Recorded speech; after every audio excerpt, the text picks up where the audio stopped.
बातें बताना चाहता हूं।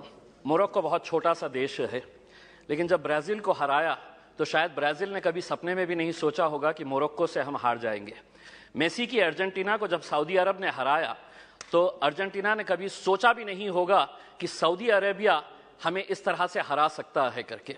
लेकिन ये दोनों टीम्स, चाहे वो मोरक्को हो या सऊदी अरेबिया, जब मैदान में उतरे होंगे, उन्होंने पिछले 5 सालों से लगातार मेहनत कर रहे हैं ये सोचकर कि हम उतरेंगे तो हम जीतेंगे करके। हमें 135 करोड़ की आबादी वाले देश के अंदर हम लोग क्या कर रहे थे उस वक्त? हम टेलीविजन के सामने बैठे हुए थे और हम ताली बजा रहे थे।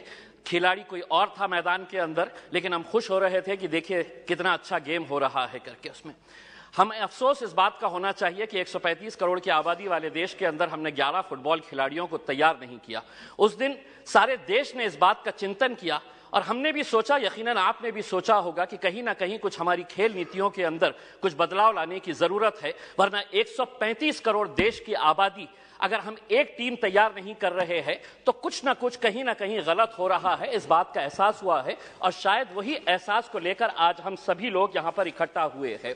मंत्री जी, मैं आपसे पूछना चाहता हूं, यूएस और चाइना ऐसा क्या कर रहा है कि उनके खिलाड़ी मैदान के अंदर उतरते हैं? कोई भी इंटरनेशनल इवेंट जब ऑर्गेनाइज होता है तो उनके खिलाड़ी गोल्ड ऐसे ही हंसते हंसते लेकर चले जाते हैं। हम एक गोल्ड अगर लेके आ जाते हैं तो पूरा देश सेलिब्रेट करता है, बल्कि प्राइम मिनिस्टर ले लीजिएगा, पूरे मिनिस्टर्स ले लीजिएगा, पूरे चीफ मिनिस्टर्स उसका जश्न मनाते हैं, जबकि हमारे पास पोटेंशियल इससे ज्यादा है। कहीं ना कहीं हम कुछ ऐसा नहीं कर पा रहे हैं वो कर रहे हैं करके। वो क्या कर रहे हैं? तो वो बचपन से ही अपने खिलाड़ियों को आइडेंटिफाई कर रहे हैं, कौन हमारा खिलाड़ी कौन से खेल के अंदर है, और उसके बाद पूरी जिम्मेदारी उनके स्पोर्ट्स एसोसिएशन, फेडरेशन और वहां की सरकार उठा रही है। हमें मंत्री जी हमारे शॉर्ट टर्म गोल्स और हमारे लॉन्ग टर्म टारगेट्स क्या होने चाहिए, इसको आइडेंटिफाई करने की जरूरत है। मंत्री जी, मैं आपसे अनुरोध करना चाहूंगा, एक सर्वे करवाइएगा पूरे देश के अंदर कि कितने ऐसे स्कूल से है कि जहां पर स्पोर्ट्स टीचर्स मौजूद है। पूरे देश के अंदर, चाहे वो प्राइवेट स्कूल्स हो या गवर्नमेंट स्कूल्स है, स्पोर्ट्स टीचर्स कितने स्कूल्स के अंदर है। एक सर्वे करवाइएगा कि कितने स्कूल्स के अंदर प्लेग्राउंड्स मौजूद है। एक सर्वे करवाइएगा कि अगर ग्राउंड मौजूद है तो स्कूल के अंदर क्या एक फुटबॉल है, एक क्रिकेट का किट है, एक रेसलिंग का मैट है, क्या वहां पर बास्केटबॉल के लिए कोई सुविधा है। एक सर्वे करवा लीजिएगा पूरे देश के प्राइवेट, और तब आपको पता चलेगा कि हम लोग अगर खेलों के अंदर पीछे है तो इसकी वजह क्या है।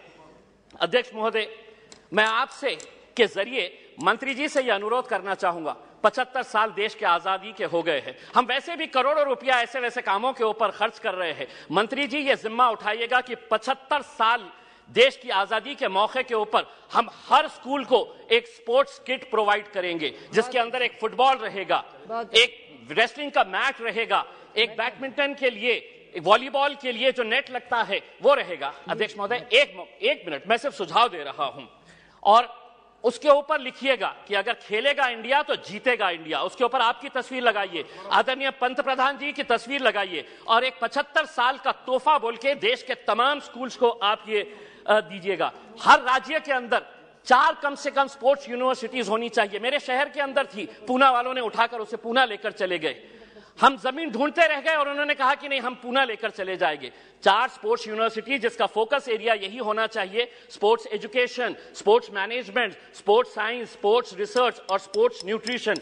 मैं मंत्री जी आपको बताना चाहता हूं, औरंगाबाद के अंदर एक स्पोर्ट्स अथॉरिटी ऑफ इंडिया का साई का एक्सीलेंसी सेंटर है। आज तक करोड़ों रुपया आपने खर्च किए हैं उसके ऊपर, लेकिन कोई भी एक इंटरनेशनल लेवल का वहां पे इवेंट ऑर्गेनाइज नहीं किया गया है। आप खेलो इंडिया के जरिए आप अंडर 17 के टैलेंट को आप आइडेंटिफाई करते हैं, हम उसका स्वागत करते हैं। उसी तर्ज के ऊपर अगर स्कूल गेम्स फेडरेशन, अध्यक्ष सिर्फ एक minute, school games federation of India को यह जिम्मेदारी देते हैं कि आप अंडर 14 के जितने भी टैलेंट है उसको आइडेंटिफाई करिएगा। दूसरा, सबसे जाते जाते सिर्फ ये कहना चाहूंगा, भारतीय जनता पार्टी के एक एमपी है बृजभूषण सिंह जी, वो खुद एक पहलवान है। अगर वो रेसलिंग फेडरेशन ऑफ इंडिया के प्रेसिडेंट है तो हम उसका स्वागत करते हैं, लेकिन जिसने कभी जिंदगी में कोई एक गोल नहीं किया वो फुटबॉल एसोसिएशन का प्रेसिडेंट, जिसने कभी क्रिकेट बैट नहीं पकड़ा वो क्रिकेट एसोसिएशन का प्रेसिडेंट हो गया है। इसीलिए हम आपसे अनुरोध करेंगे, एक नियम बनाइए, राजनेताओं को खेलों से दूर रखिएगा, तब जाकर हमारे खिलाड़ी